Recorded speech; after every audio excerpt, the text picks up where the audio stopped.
Hello, everyone. Welcome to our DM deep dive from D&D in a Castle right here in the USA.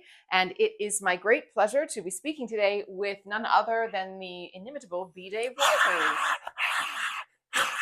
That is, see, we have my dramatic fade in. We're doing it with practicals as the dozens and dozens of my fans are cheering. Yes. Hello.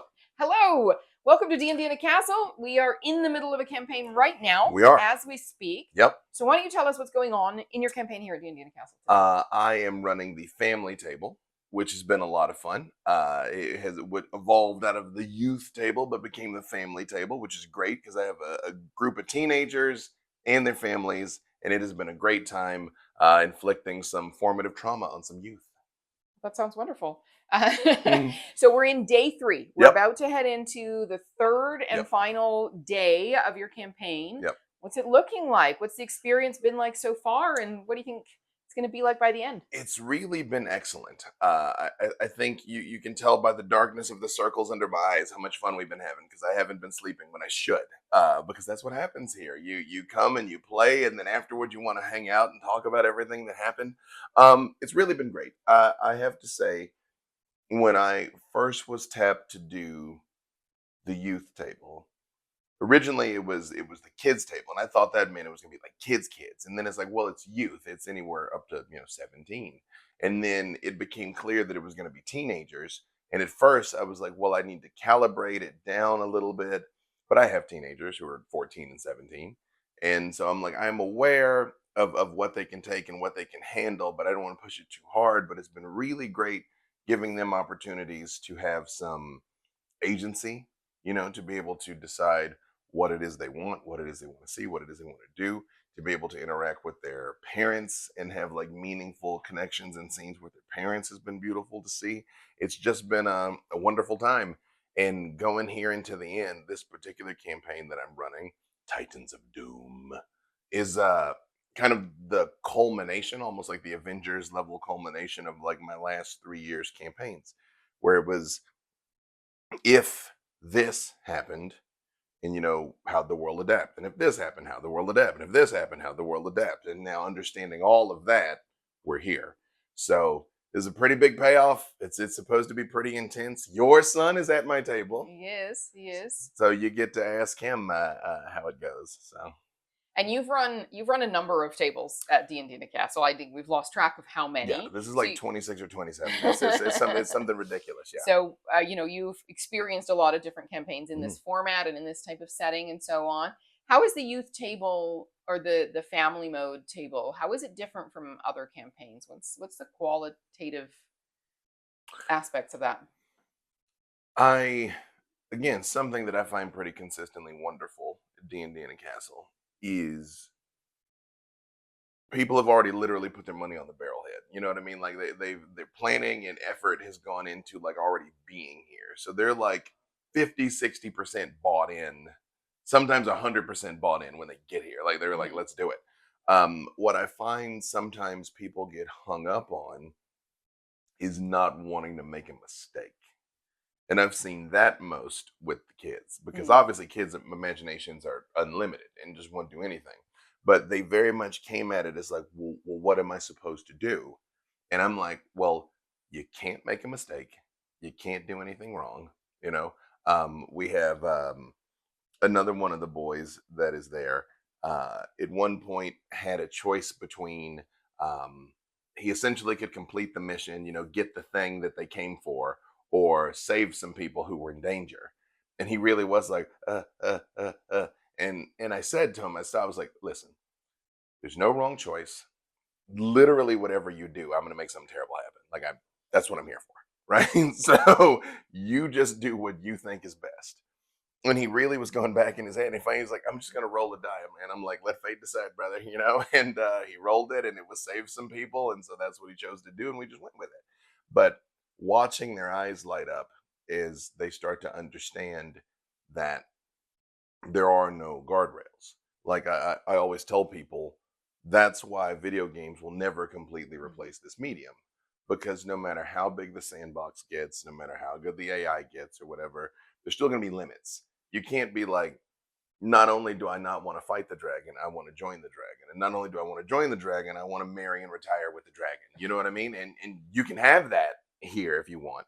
Um, but getting people to finally, and you can always see that moment when it clicks, where it's like, oh, I can do anything. And it's like, yeah, you know, and let's roll the dice and see what happens. It's been really great to see. Cool.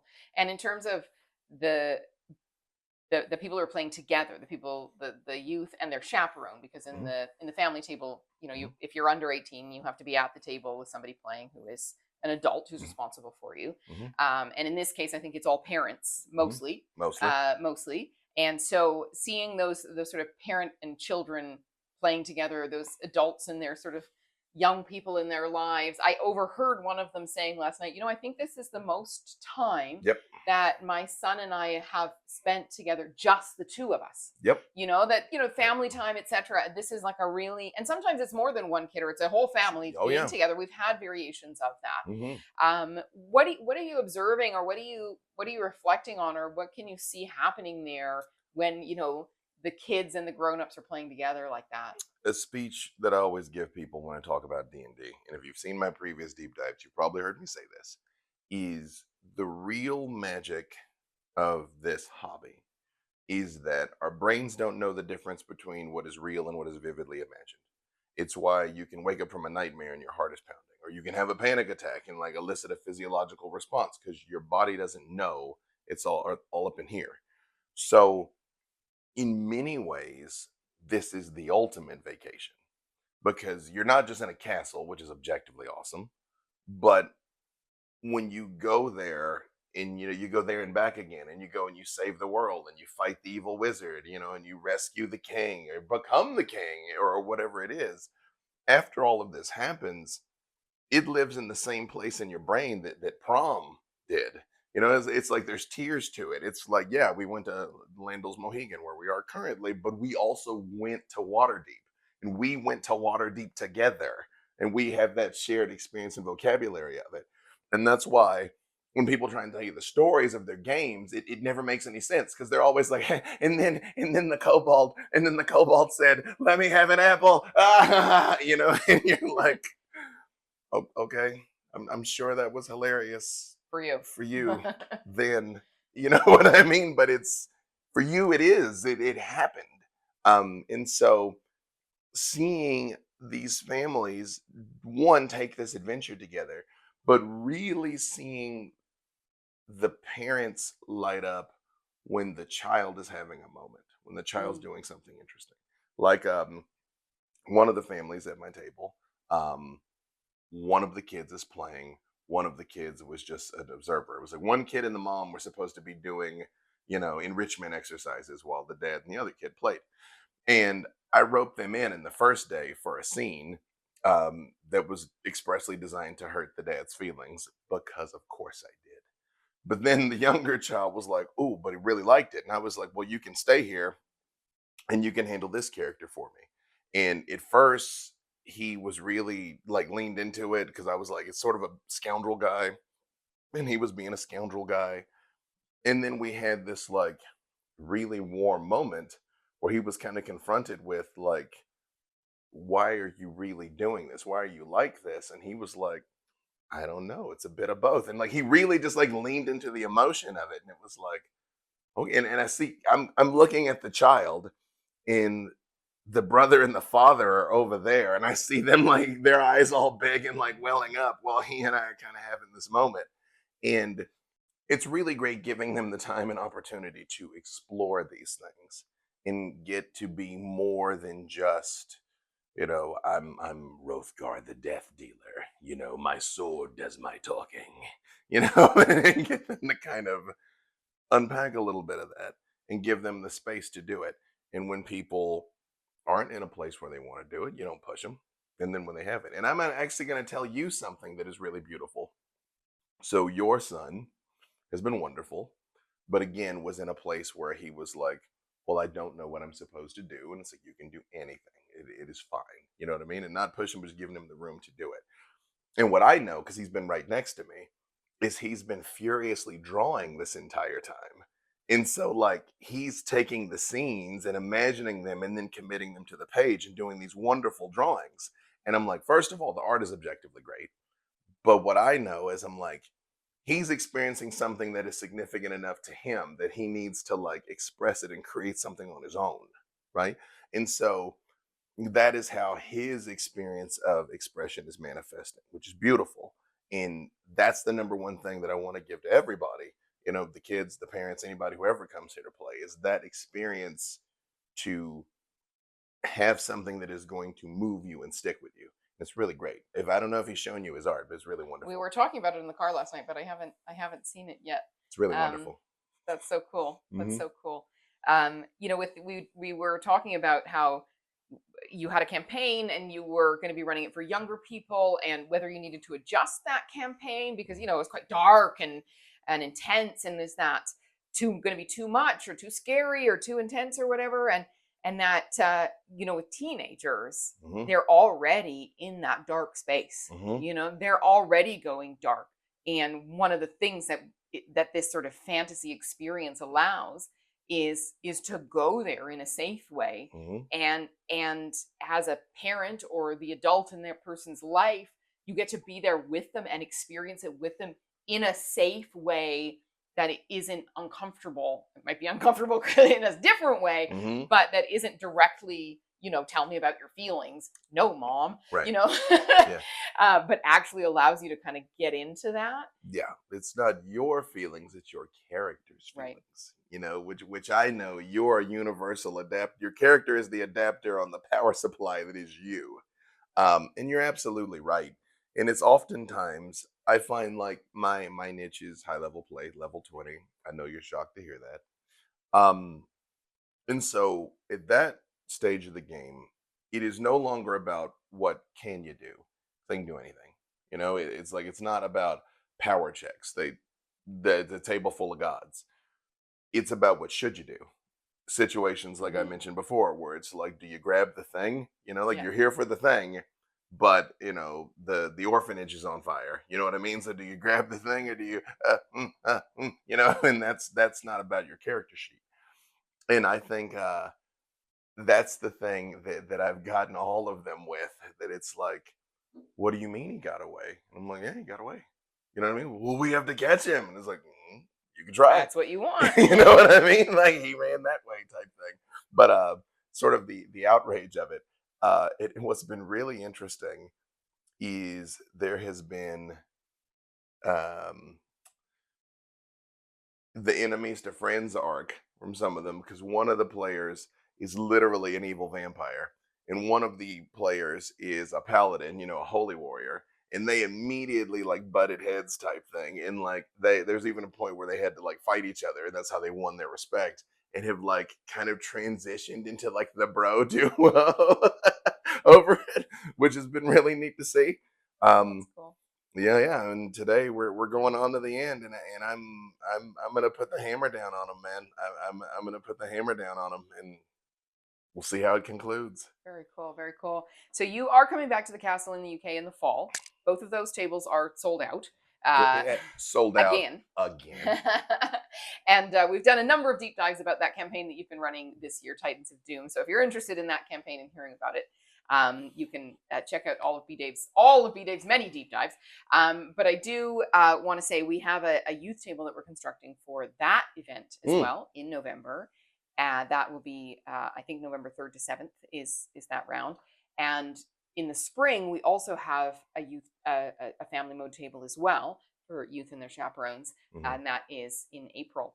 And I can tell you the April DM has been announced, which is mhm. Jaden King, Nay. and the fall DM has not been finalized yet, but we think we know who it's going to be. So, what would you share as advice to people who are maybe thinking, maybe I want to do this with somebody, a child, a grandchild, a niece or nephew, a godchild, Mhm, whatever, somebody in their life that they're thinking, or maybe they're a youth and they're like, maybe I can rope my mhm, mom into mhm, coming to mhm, D&D Castle. mhm. Either way around, for joining, particularly the family mode table that you're getting to experience this N- round. I know it's not announced, but I'm a gigantic snoop, so I think I know who the youth DM is, but I'm not gonna say.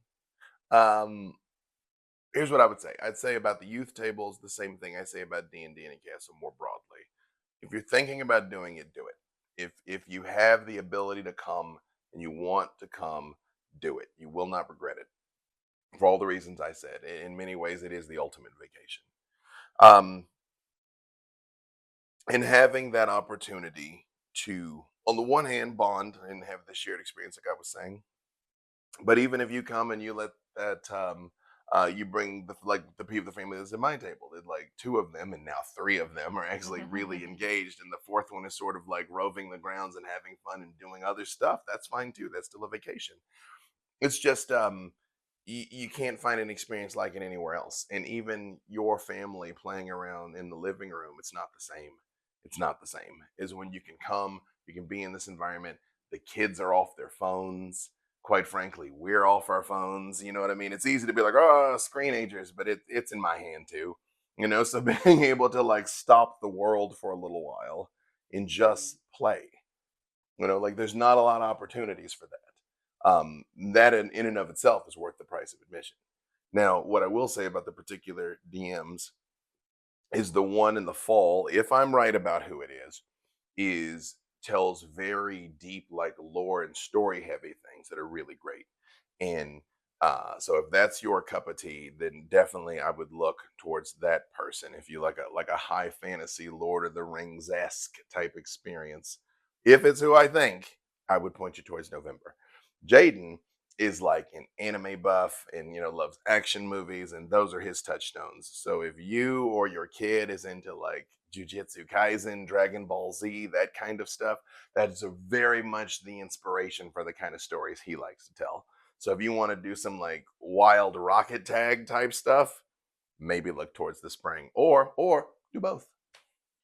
One of the other things that I love about family mode, and was one of the reasons I wanted to bring my son to the castle to have this experience, is the opportunity to connect with other adults Hmm. besides me, and other adults that I think are great and that I want him to see, and to see adults having fun and playing Hmm. and being human and having real relationships Hmm. and building that village in a way, and building references to be able to references of manhood. Quite honestly, I have a Hmm. boy, or I have boys and girls, but the Hmm. boy that I brought, to see examples of manhood and to connect with role models, or just relationships and human beings in different times of life, because they're so just caught up in their peers, Yep. just kind of by escaping from reality, open their minds to Yep. reality outside of their little worlds. Yeah, at that time in your life, you're 13, 14, 15, 16, you're trying to figure out who you are. You're trying to figure out how you fit into the social hierarchy. A lot of times, some of it, there is a certain amount of role playing every day where you're like, I may be this, but in order to be socially accepted, I have to Mhm. be that type thing. And getting to, I guess for lack of a better word, choose your mask, which allows you to tell the truth, is wonderful to begin with. And yeah, they're in an environment where they get to see other people having fun, other people cutting loose and leaning into a thing. Quite frankly, they get to see people who are creatives that didn't have to stop playing, Yes. and get to keep doing it. You know what I mean? That there are valid paths in which you can express yourself in this world. That not everything has to fit in the ice cube tray of society that we all sort of get poured into, and all of that is wonderful to experience. And you make connections with people that I have adults from tables years ago that they're still friends, and I hear stories all the time of groups that met at the castle that still play, and it's back to what I said at the very beginning. It's about having formed those bonds. It's about having gone there and back again together. Mhm. And this is definitely a place where you can get that experience, uniquely where you can get that experience. Mhm. And it's such a lovely community of people too, where you feel you can be yourself, and we hear that a lot from guests. You can be yourself at D&D in the castle. You're safe here, Yep, whoever you are. Then, absolutely. and I feel like for teenagers, that acceptance that you're good. We like you. Yep. We Nope. like you. Nobody's gonna laugh at you. And nobody's gonna be like, you're not cool enough. Like, Yeah. we're just a bunch of nerds, Yeah. like, Like, loving it. what do you mean you're an orc barbarian? Yeah. You're No like, one's making fun of you. You can just be, and that doesn't happen a lot for kids, and I think it's really healthy That and doesn't happen a lovely. lot for adults. Yeah. So I'm going to ask you, B. Dave, to take us out with an invitation to our viewers Hmm. to join D&D in a Castle family mode in particular, or D&D in a Castle at all, but you're Hmm. experiencing family mode now, so to consider that for their D&D in a Castle experience. If you're considering it, again, absolutely come and play with us here at D&D in a Castle. It is a vacation beyond imagination. I, there's not a lot of times where you can be 100% present with your family. You can be 100% present with your loved ones. You can be 100% present with other people and form a meaningful bond and have a real adventure. How many places in life left are there adventures? Like you go like whitewater rafting or something, but then you might flip the raft and crack your head open. The worst thing that's going to happen here is you might roll poorly and die horribly. But that's what resurrection magic is for. So, all jokes aside, come join us. I promise you, you will not regret it. Thank you so much, and thank you for joining us, and I hope that we will see you at a castle soon. Wait, I have to do my practical fade out. Oh, fade out. Thank you, B. Dave. Thanks. We'll see you soon.